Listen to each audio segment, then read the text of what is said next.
ছেলে ক্লাস 9-এ পড়ে, কিন্তু ছেলে নিজে কিচ্ছু করে না, মানে নিজের খাওয়াটাও সে হাত দিয়ে খায় না। মার মাঝে মাঝে খুব একটু বিরক্ত লেগে যায়, কিন্তু মা খাওয়িয়ে দেয়, সব কিছু ছেলেকে করিয়ে দেয়। স্কুলে যায়, বই গুছিয়ে দেয় রুটিন মতো, জামা প্যান্ট পরিয়ে দেয়, সমস্ত কিছুই মা করে দেয় ছেলেকে। তা মা ভাবছে যে ছেলেটা এতটা বড় হয়েছে, ক্লাস 9-এ পড়ে, এখনও ওকে আমি জামা কাপড় পরিয়ে দেবো, এখনও ওকে আমি খাওয়িয়ে দেবো কেন? কিন্তু ছেলেকে সে বারবারই বলে, বাবু এখন থেকে জামা প্যান্টটা নিজেই পর বাবা, তোর বন্ধু বান্ধবদের প্রত্যেকে কিন্তু জামা প্যান্টটা নিজে পরে যায়। ও বলে, না মা তুমি একটু পরিয়ে দাও। ও সেই যেন আহ্লাদে গদগদ মাকেই পরিয়ে দিতে হবে। তো কী করে মা, ঠিক আছে মা প্রত্যেক দিনই পরিয়েই দেয়, প্রত্যেক দিন খাওয়িয়ে দেয়, এমনকি স্কুলের টিফিনটা যেটা দিয়ে দেয়, যেহেতু মা খাওয়িয়ে দিতে পারে না, সেহেতু সে টিফিনটাকে রিটার্ন নিয়ে চলে আসে বাড়িতে। এটা দেখে মায়ের তো আরও মাথা গরম হয়ে যায়। তা মা বলছে, মার একদিন আর ভালো লাগছে না যে ছেলেকে জামা প্যান্টটাও পরিয়ে দিতে হচ্ছে, এত বড় ছেলে খাওয়াই নয় দিচ্ছে দিক। তো একদিন মা মনে মনে ভাবলো কী করা যায়, কী করা যায়, ছেলের এই অভ্যাসটা পাল্টানোর জন্য কী করা যায়। তো সে তখন ভাবলো যে ঠিক আছে, দেখি একদিন অন্তত একটু ট্রাই করে, কিছু একটু নাটক করে যদি এই অভ্যাসটা ছেলের পাল্টানো যায়। সে কী করলো, একদিন ছেলে বাথরুমে স্নান করতে গেছে, মা বেশ দেখছে কখন ছেলে স্নান করতে যায়, তাই সে চেয়ারে চুপ করে বসে রয়েছে, ছেলে যখন স্নান করতে যাচ্ছে। তো যেই না ছেলে বাথরুম থেকে বেরোচ্ছে, মা দুপ করে চেয়ার থেকে নিচে পড়ে গেছে। মা তো ইচ্ছাকৃত পড়ে গেছে, এবার ছেলে তো ছুটতে ছুটতে চলে এসছে যে মা পড়ে গেছে, মাকে এসে সে ধরেছে। তখন মা বলছে, উরি বাবা হাতটায় কি লাগলো, হাতটা আমি নাড়াতে পারছি না, কি করি বলতো।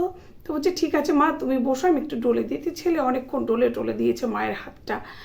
তা না, মা বলছে ব্যথাটা একদমই কমছে না রে বাবু, কি করি বলতো। তো বলছে ঠিক আছে মা, দেখো তুমি একটু পরে হয়তো কমে যাবে। বলছে বাবু সবই নয় হলো, একটু পরে কমবে, তোর তো দেখ স্কুলের টাইম হয়ে গেছে, আমি তাহলে তোকে জামা প্যান্টটা কী করে পরিয়ে দিই বলতো। তখন ছেলে বলছে, ঠিক আছে মা তুমি চিন্তা করো না, আমি দেখি পড়তে পারি কি না, আর তুমি না এক হাত দিয়ে ধরো। তো মা বলছে এক হাত দিয়ে আমি কী করে ধরবো বল, এই হাতটা ব্যথা করছে, আমি তো এক হাত দিয়ে এই হাতটাকে ধরে রেখেছি, তুই দেখ না আস্তে আস্তে পড়তে পারিস কি না। মা ছেলে তখন আস্তে আস্তে করে জামা প্যান্টটা পরে নিয়েছে।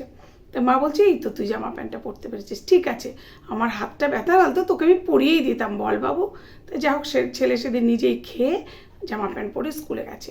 এবার পরের দিনও মা সেই হাত ব্যথা, প্রচণ্ড হাত ব্যথা, মা বলছে মা কিচ্ছু করতে পারলো না, মানে খাইয়েও দিতে পারলো না, মা জামা প্যান্টটাও পরিয়ে দিতে পারলো না।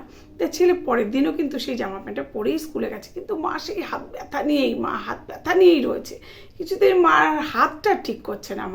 মা তো মন থেকে ঠিক করছে না। যাই হোক, এইভাবে ছেলে দিনের পর দিন কিন্তু নিজেই জামা প্যান্ট পরে স্কুলে যেতে লাগলো।